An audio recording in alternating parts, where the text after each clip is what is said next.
When it comes to filming a scene that's going to have some visual effects added to it, there are a couple of things that you should consider with every single shot, even before you hit record. Whether you're acting as the director, one of the visual effects artists, or even the VFX supervisor, these things are going to make it a lot easier in post-production and can save you some valuable time. Here are the things that you should consider with every visual effects shot that you set out to create.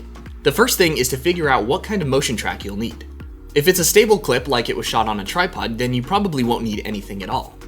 This is the easiest option, but it can also make things a little bit less realistic because there's no motion to ground the visual effects into the scene. The second option is a 2D track, and you can do this using HitFilm's tracker, both in Pro and Express, or the Mocha planar tracker, which is an add-on for Express and included in Pro by default.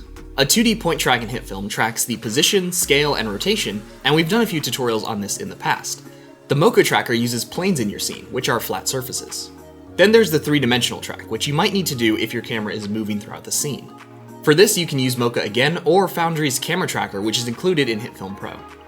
This will create a fully 3D scene inside of HitFilm, and you can place your assets anywhere in space, and it should match the camera movement. Keep in mind that with these options, you need to have something in your clip that is actually able to be tracked. The software doesn't really know what it's looking at. It's looking for areas of contrast and changing pixels to determine how the camera is moving. So things that are out of focus or flat in texture will be much harder to track. The next question that I ask myself when it comes to doing a visual effect shot is, will I need to rotoscope? This is something that I avoid if at all possible. It can take a really long time, and even then the results won't be that great. If you can, throw down a green or blue screen behind your subject. So instead of masking them out, you can just key them, which is a much more automatic and easier process. If you absolutely have to rotoscope, keep in mind how difficult it's going to be. You're going to need to break the roto into sections, so don't try and mask out an entire actor using one spline. I would suggest learning how to use Mocha for rotoscoping, because it allows you to track the subject as you mask, which saves a lot of time. You can find a tutorial on using Mocha for roto in the card on screen.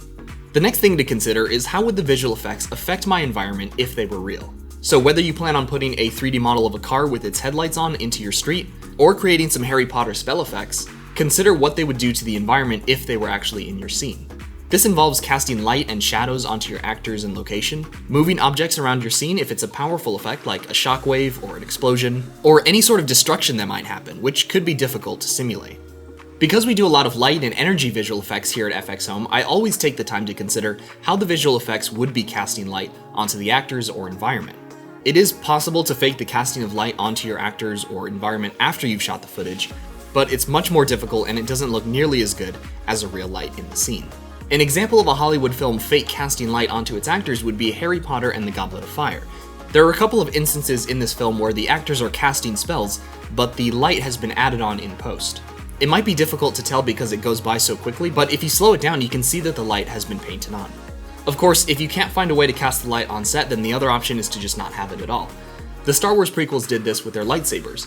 Here you have these glowing tubes of energy, and they're not casting any light onto the real-life actors. They compromised by doing it for the CG characters, but for whatever reason weren't able to do it for the live-action actors. This problem was later solved in the sequels by using props that actually lit up. Now that you've considered how the VFX will affect the environment, flip it around and consider how the environment will affect the visual effects. You have no idea how many times I had to say that to get it right. You should be considering the light, shadows, and color in your scene, and think about how those might affect the elements that you're trying to put into your scene. So if your actor is backlit and you're trying to put a 3D model standing next to them, you're going to want to match the color and lighting to put it into the scene. Another thing that's easy to forget is the camera depth of field. This affects whether the element is blurry or in focus. And when it comes to green screen, matching the lighting between your foreground subject and your background is probably the most important thing to keep in mind. And the final tip for today is to try new techniques, try new things that you haven't done before, but have a backup that you can rely on. It's okay to approach a shot and say, I haven't done this before and I'm going to try something new, but you should always have a backup shot that you know you can work with, just in case the new technique falls through. Especially if you're doing this for a client or company, being able to say, this technique that I thought was going to work didn't, but it's okay because we have this one, which will work as well. And that's it for this video. If you have any visual effects tips, we'd like to hear them in the comments below. Don't forget to subscribe, and we'll see you all in the next video.